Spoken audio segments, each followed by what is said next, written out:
செக்கரியா. அதிகாரம் 1. மக்கள் தம்மிடம் திரும்பி வர ஆண்டவரின் அழைப்பு. தாரியு அரசனது 2ஆம் ஆட்சியாண்டின் 8ஆம் மாதத்தில் இத்தோவின் பேரனும் பெரக்கியாவின் மகனுமான இறைவாக்கினர் செக்கரியாவுக்கு அருளப்பட்ட ஆண்டவரின் வாக்கு. ஆண்டவர் உங்கள் மூதாதையர் மேல் கடும் சினம் கொண்டிருந்தார். ஆகவே நீ அவர்களை நோக்கி இவ்வாறு சொல்: படைகளின் ஆண்டவர் கூறுவது இதுவே: என்னிடம் திரும்பி வாருங்கள் என்கிறார் படைகளின் ஆண்டவர். உங்கள் மூதாதையரைப் போல் இருக்க வேண்டாம். முந்தைய இறைவாக்கினர் அவர்களை நோக்கி, படைகளின் ஆண்டவர் கூறுவது இதுவே: உங்களுடைய தீய நெறிகளையும் தீச்செயல்களையும் விட்டு திரும்புங்கள் என்று முழக்கமிட்டனர். ஆனால் அவர்கள் எனக்கு செவிசாய்க்கவில்லை, என் சொல்லை பொருள்படுத்தவும் இல்லை என்கிறார் ஆண்டவர். உங்கள் மூதாதையர் இப்போது இருக்கிறார்களா? இறைவாக்கினரும் என்றென்றும் உயிரோடிருப்பார்களா? என் ஊழியராகிய இறைவாக்கினருக்கு நான் கட்டளையிட்ட என் வாக்குகளும் நியமங்களும் உங்கள் மூதாதையர் மட்டில் பலிக்கவில்லையா? ஆகையால் அவர்கள் மனம் வருந்தி, படைகளின் ஆண்டவர் எங்கள் செயலுக்கும் நடத்தைக்கும் ஏற்ப எங்களுக்குச் செய்ய திருவுளம் கொண்டு அவ்வாறு செய்தார் என்று சொல்லவில்லையா? குதிரைகள் பற்றிய காட்சி. அரசன் தாரியு ஆட்சி செய்த 2ஆம் ஆண்டின் 11ஆம் மாதமாகிய செபாத்தின் 24ஆம் நாளன்று இத்தோவின் பேரனும் பெரக்கியாவின் மகனுமான இறைவாக்கினர் செக்கரியாவுக்கு ஆண்டவரின் வாக்கு அருளப்பட்டது.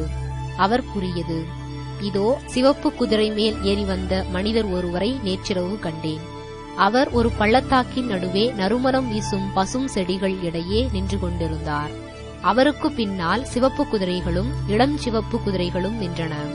அப்பொழுது நான், என் தலைவரே, இவை எதை குறிக்கின்றன என்று கேட்க, என்னோடு பேசிய தூதர், இவை எதை குறிக்கின்றன என்று உனக்கு காட்டுவேன் என்றார். பசும் செடிகளிடையே நின்று கொண்டிருந்த அவர் மறுமொழியாக, இவை உலகெங்கும் சுற்றி வரும்படி ஆண்டவரால் அனுப்பப்பட்டவர்களை குறிக்கின்றன என்றார்.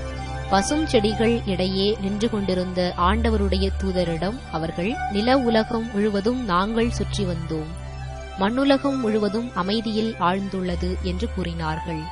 ஆண்டவரின் தூதர், படைகளின் ஆண்டவரே, இன்னும் எத்தனை காலத்திற்கு எருசலேமின் மேலும் யூதாவின் நகர்கள் மேலும் கருணை காட்டாதிருப்பீர்? இந்த 70 ஆண்டுகளாய் உமது சினத்தை காட்டினீரே என்று பதிலளித்தார்.